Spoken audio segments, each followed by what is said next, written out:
It's like it reminds me of like the individual mandate. Like no rational human being, except maybe one health economist at MIT, would have told you that like the individual, oh, this is going to be great. But like, you know what, rather than giving people any sort of like universal social benefit, you know what you should do? Give them something that can be easily described as forcing them to eat their broccoli, because you know what people love? Being infantilized. That's a fun experience for most people. You know, thank you. Please pay me a large consulting fee. Yeah, no.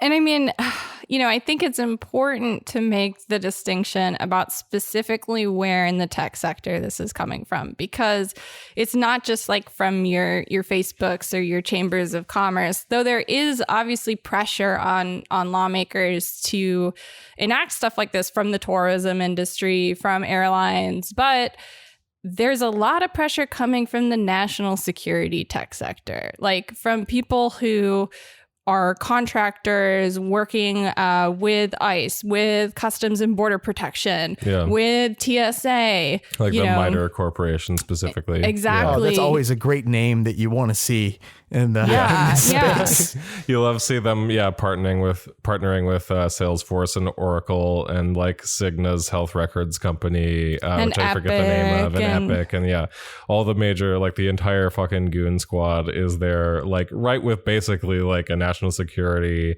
like apparatus like skunk works. I mean, just awesome. It's just telling that like national security interests and healthcare data and information projects are usually linked and have, you know, intertwined fates. But I don't want to give away too much of our book, so I'm not going to say more. But, you know, there's a lot of overlap between how we form ideas of safety and security and how we manage and allocate health. And this is like the vaccine passport situation is the perfect horrible intersection of like our sort of post 9/11 surveillance obsession. This idea that we can find ways to like also biologically determine who's a terrorist. If you think of all the different technologies that we've developed since 9/11, that a lot of these companies like MITRE Corp has been heavily involved in. It's all about using like biometrics and surveillance to try and create pictures of who the enemy is. Like one of the big projects that has come out because of like FOIA requests has been this project where MITRE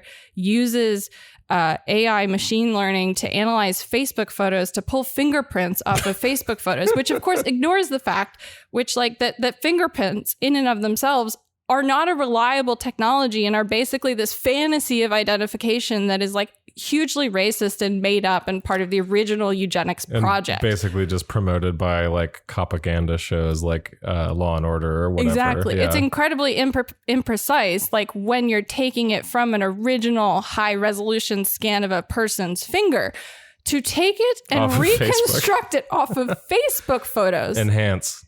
I did love when my house... Computer enhance. My house in Berkeley was robbed once, and my roommate was like, called the police and was like, they came and he's like, are you guys gonna like dust for prints? And they're like, oh yeah, we're gonna dust for prints. Like we're gonna take these prints down to the lab. Yeah, that's definitely gonna do that.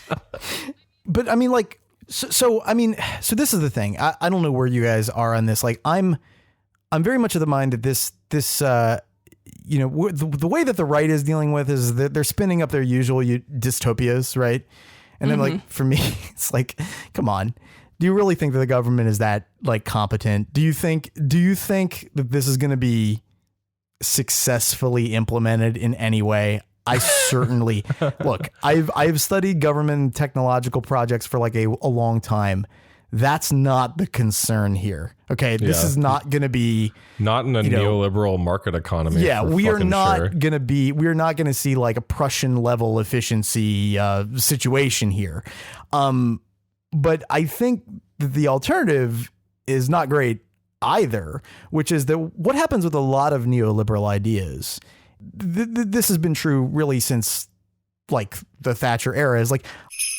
To hear the full episode, become a patron at patreon.com/deathpanelpod. You'll get access to this and the rest of our catalog of patron-only episodes, and be the first to get a new patron episode every Monday when it drops. With love, the Death Panel.